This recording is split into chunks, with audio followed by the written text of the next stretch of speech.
Dans ce petit atelier discret se cache un impressionnant fabricant de toiles de maître. Il sait les imiter jusque dans les moindres détails, par exemple la signature.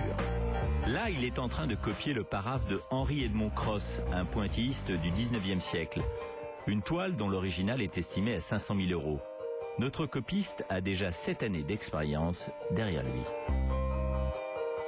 Juste avant de faire cette activité, j'ai été PDG d'une société d'informatique multimédia que j'ai cédée en 1999.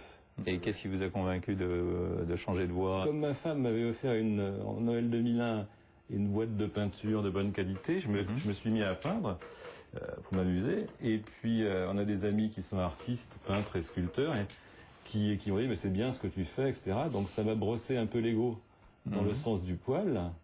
Et donc j'ai poussé un petit peu plus loin l'aventure, j'ai fréquenté les musées, j'ai fréquenté les peintres, et puis je me suis pris au jeu, et puis voilà, en grosso modo 3 mois après, je copiais ma première œuvre au musée d'Orsay. Michel Champion est un faussaire légal.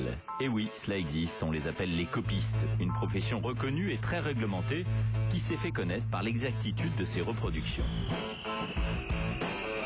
Exact. Ah oui. Au point près. Non, c'est jamais au point près. L'exactitude, c'est vous êtes à 1 mètre et vous voyez pas la différence. C'est-à-dire que c'est impossible d'être vraiment au cardiaque de millimètre près. Mais disons que une bonne copiste, une copie où vous ne pouvez pas justifier une différence à 1 mètre, et surtout où vous avez le même ressenti. Et là, c'est des dizaines d'heures de boulot encore. Ah oui, là il y a encore, je dirais, 5 à 6 jours de travail dessus. Et c'est quoi le prix pour une copie alors? Tout dépend un petit peu de la technique, de la taille de la copie, de la difficulté, mais on peut avoir des petites copies faciles à quelques centaines d'euros et quelques copies difficiles avec pas mal de personnages, des techniques difficiles qui peuvent aller jusqu'à plusieurs milliers d'euros. Et alors on peut tout copier, y compris Picasso? Ah non, on ne peut copier que des auteurs qui sont en domaine public, c'est-à-dire qui sont morts depuis plus de 70 ans. Il faut savoir, c'est que les copies de musées aussi, on n'a pas le droit de les faire à la même taille.